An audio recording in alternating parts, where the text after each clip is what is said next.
नमस्कार मैत्रिणींनो, मी Madhuri's cooking and लाईफस्टाईलमध्ये तुमच्या सगळ्यांचं खूप खूप स्वागत करते। तर आज आपण ढेमशाची भाजी कशी बनवायची किंवा दिलपसंदची भाजी कशी बनवायची त्याची रेसिपी बघणार आहोत। याला टिंडे की सब्जी असं देखील म्हटलं जातं, पण आमच्या भागामध्ये याला ढेमसं किंवा दिलपसंद असं म्हटलं जातं। तुमच्याकडे याला काय म्हणतात मला कमेंट करून सांगायला विसरू नका। चला तर मग आपण सुरुवात करूया। तर सर्वात आधी स्वच्छ धुवून कोरडे करून घेतलेले आहेत आणि आता आपण याला छान चिरून घेणार आहोत। तर याला थोडंसं मोठ्या आकारामध्ये चिरून घ्यायचं आहे। नेहमी आपण बारीक चिरून घेतो, पण आज आपण जरा वेगळ्या पद्धतीने ही भाजी बनवून घेणार आहोत। तर ह्या पद्धतीने याचे मोठे मोठे काप करायचे आहेत। तर ह्या पद्धतीने जर तुम्ही भाजी बनवाल तर अगदी ज्याला आवडत नाही तो देखील अगदी बोटे चाटून चाटून ही भाजी खाईल। लहान मुलं देखील आवडीने खातील याची मी तुम्हाला गॅरंटी देते। तर ह्या पद्धतीने ही भाजी आपण चिरून घेतलेली आहे। आता याला साईडला ठेवायचं आणि एक पॅन घ्यायचा, पॅनमध्ये तेल घालायचं आणि त्याच्यामध्ये ही चिरून घेतलेली भाजी घालायची आणि याला मंद आचेवर झाकण ठेवून एक 5 ते 7 मिनिटभर छान परतून घ्यायचं आहे। तर ह्या पद्धतीने आपण याला परतून घेणार आहोत। तर ह्याला मी आता दुसऱ्या गॅसवर ठेवणार आहे आणि आता आपण काय करणार आहोत, आता आपण जो मसाला करायचा आहे तो करून घेणार आहोत। तर सर्वात आधी कांदा घ्यायचा आणि कांदा चिरून घ्यायचा आहे आपल्याला। ह्या पद्धतीने जेवढा बारीक चिरून घेणं शक्य आहे तेवढा बारीक कांदा आपल्याला चिरून घ्यायचा आहे। आपण ह्याची प्युरी वगैरे अजिबात करणार नाही, आपण कांदा बारीक चिरून घालणार आहोत। तुम्ही ह्या पद्धतीने भाजी नक्की बनवा, थोडीशी वेगळी पद्धत आहे पण भाजी एकदम मस्त टेस्टी होते। तर बारीक कांदा चिरून घेतल्याच्या नंतर आपण पुढची प्रोसेस बघणार आहोत।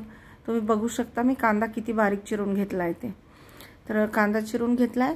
आता आपण एकदा हे परतून झालं की नाही ते देखील अधूनमधून चेक करणार आहोत। याला मी सांगितल्याप्रमाणे मंद आचेवर आता एक कढई घ्यायची आहे। कढईमध्ये तेल घालून घ्यायचं आहे। तेल छान गरम होऊ द्यायचंय। आता जिरं घालून घ्यायचंय। जिरं छान फुललं की बारीक चिरलेला कांदा घालून घ्यायचा आहे। आपण इथे एक मोठ्या आकाराचा कांदा घेतलेला आहे।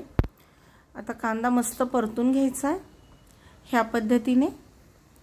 तर कांदा परतताना गॅसची फ्लेम आपण मध्यमच ठेवणार आहोत, जेणेकरून कांदा करपला नाही पाहिजे। फक्त कांदा आपल्याला सोनेरी रंगावर येईपर्यंत परतून घ्यायचा आहे।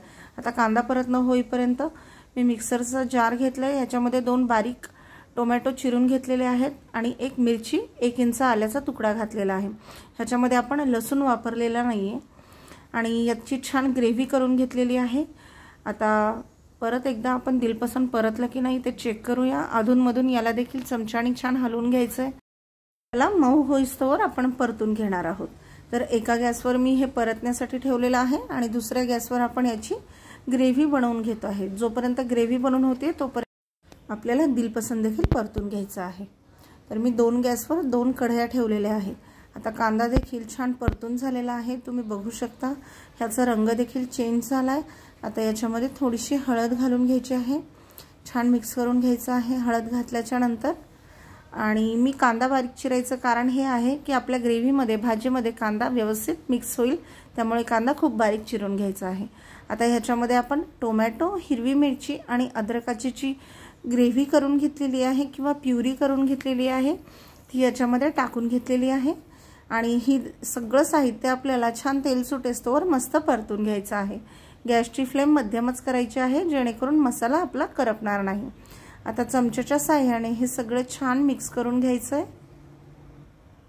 याला अधूनमधून असं चमच्याच्या साहाय्याने ढवळत राहायचं आहे। आता याच्यामध्ये आपण मीठ घालून घेणार आहोत। मीठ घातल्यामुळे ग्रेव्हीला तेल सुटायला मदत होते। आता हे चमच्याच्या साहाय्याने छान मिक्स करून घ्यायचं आहे आणि आता आपण याच्यावर थोड्या वेळ झाकण ठेवून घेणार आहोत। आता काय करायचं, एक वाटी घ्यायची, ह्याच्यामध्ये मी काश्मीरी लाल मिरची पावडर घालून घेतलेली आहे 1 चमचा, याच्यामुळे भाजीला छान कलर येतो। 1 चमचा धने पावडर घातलेला आहे आणि त्याच्यानंतर आपण 1 चमचा किचन किंग मसाला घालून घेणार आहोत। आता याच्यामध्ये थोडंसं पाणी घालून याची छान पेस्ट करून घ्यायची आहे।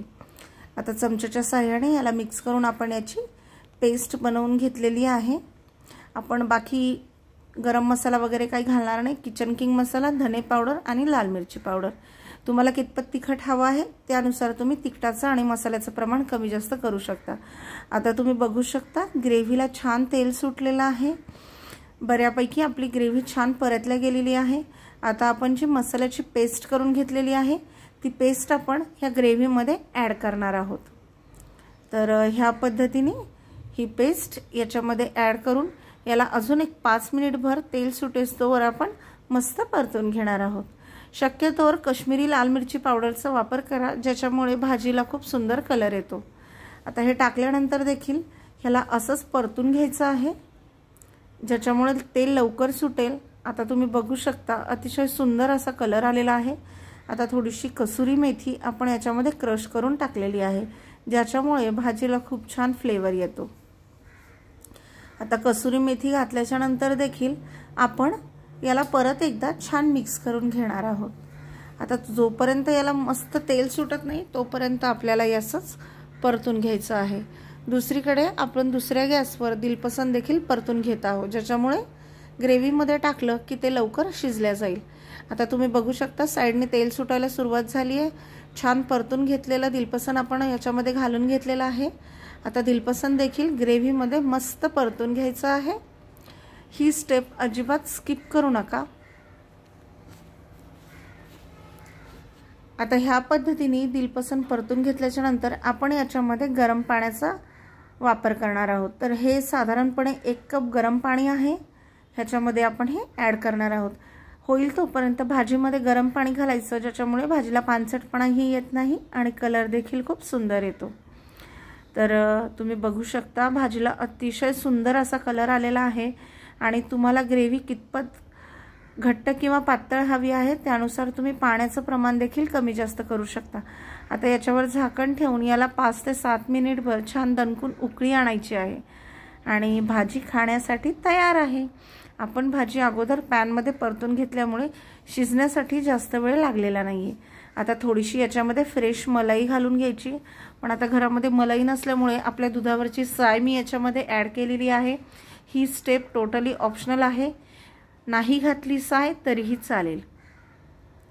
आता तुम्ही बघू शकता भाजीला अतिशय सुंदर असा कलर आलेला आहे। ही भाजी तुम्ही पोळी, भाकरी, पराठा, फुलका अगदी कशासोबतही खाऊ शकता। आता बारीक चिरलेली हिरवीगार कोथिंबीर टाकायची आहे, ज्याच्यामुळे भाजीला चव आणि गार्निशिंगसाठी मदत होईल। आता परत एकदा चमच्याच्या सहाय्याने छान मिक्स करून घ्यायचं आहे। तर ह्या पद्धतीने भाजी नक्की बनवा। कशी वाटली ते कमेंट करून सांगायला विसरू नका। भेटूया माझ्या पुढच्या व्हिडिओमध्ये, तोपर्यंत खूप खूप धन्यवाद।